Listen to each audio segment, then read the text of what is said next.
Welcome to another edition of Your Family's Health. I'm Dr. Jeanine Cook-Gerard, and I'm here with a nursing student, Tiffany Yu. Your Family's Health is a unique program because it focuses on the healthcare resources available right here in Nassau County and gives you information you need to better utilize them.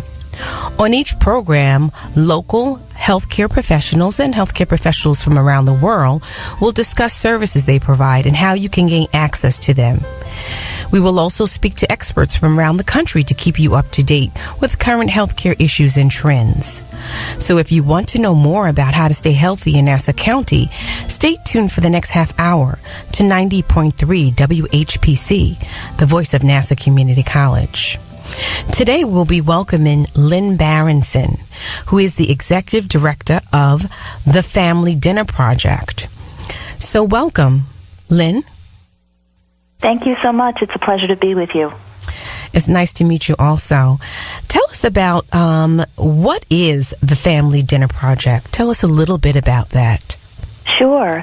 The Family Dinner Project is a growing movement that champions family dinner as an opportunity for family members to connect with each other through food, fun, and conversation about things that matter.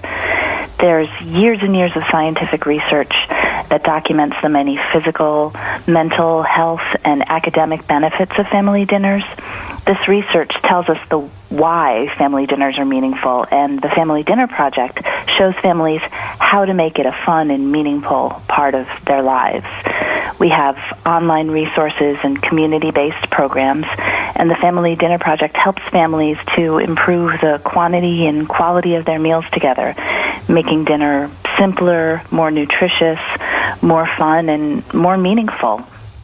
We reach families online and in person, and to date, the Family Dinner Project has served over 800,000 families online and more than 12,000 families in person through workshops and community dinners. So I know that this is very challenging. I know I'm a mother of 4, and all of which my children have busy schedules. And I come from a generation where we all had dinner together, and I value that.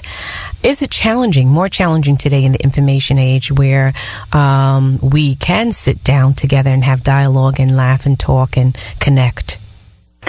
Sure. So it's definitely more challenging, and we hear from families about all of the challenges that you've just described. Some of the most common challenges include time, that's always at the top of the list, money, lack of cooking skills, and tension at the table. What is the origin and inception behind the Family Dinner Project? So the Family Dinner Project is really the brainchild of a woman named Shelley London, who's a retired senior corporate executive who developed several different initiatives to give back after her retirement.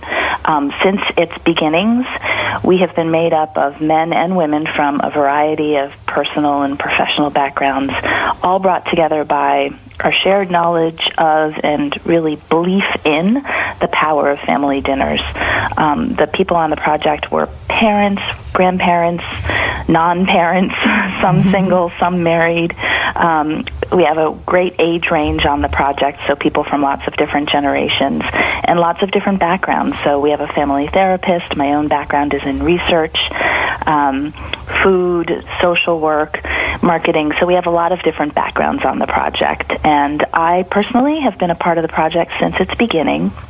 Originally, I was consulting, and now, as you said, I act as executive director to the project. And my own family of 4 has really grown with the project. When we first started off, we were in the picky eater stage, and then we went through the teenager, we can't possibly feed them enough food stage, and now we're really in the busy schedule, college application, tons of homework stage. I don't know which is more challenging.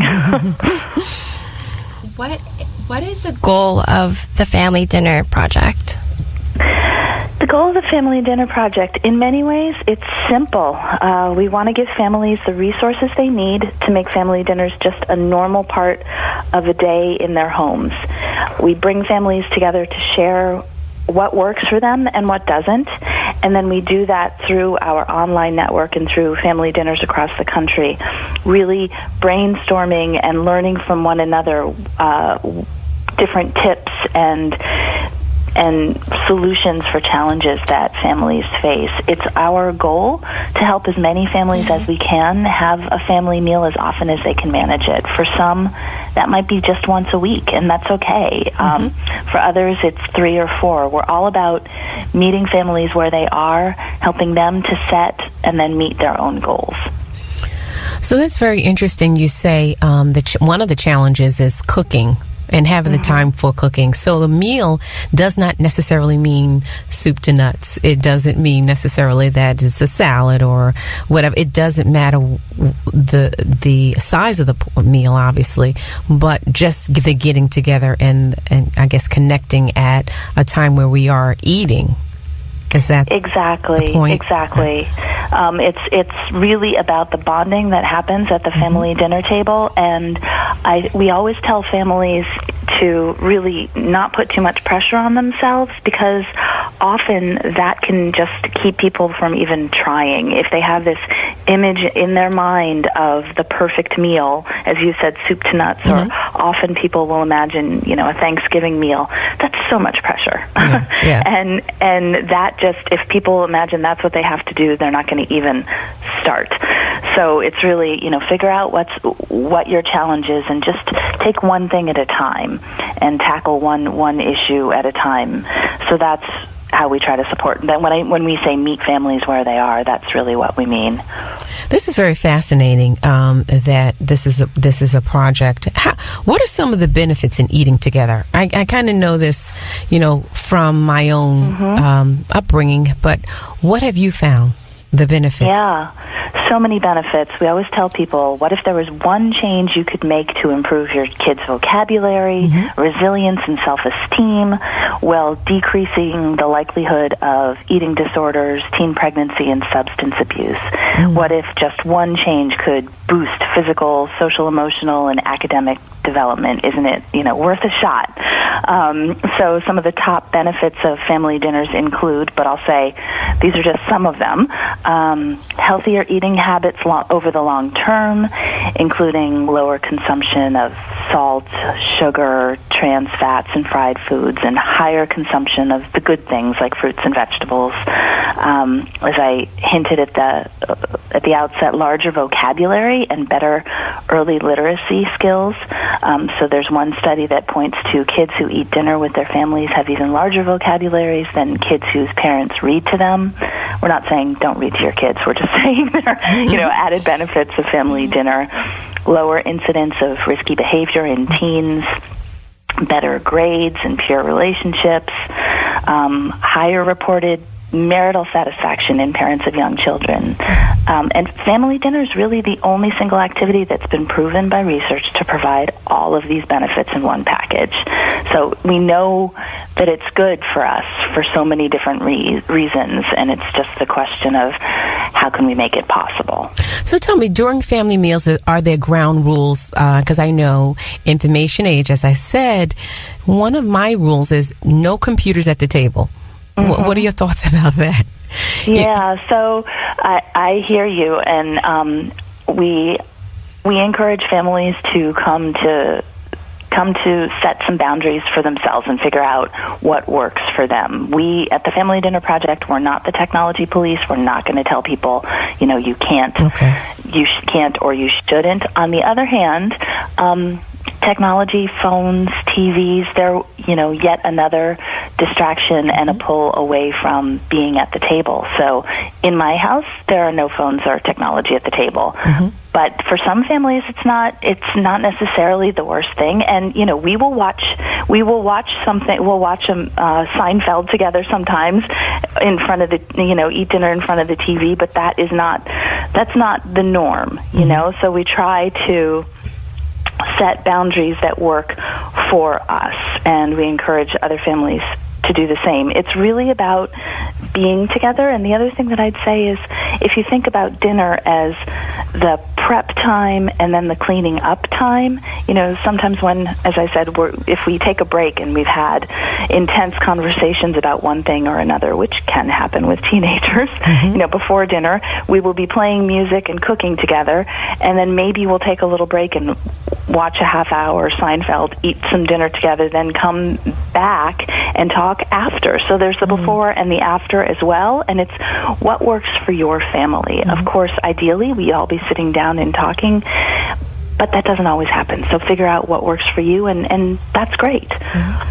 A traditional dining room is harder to find in most homes. Does it matter where family eats together?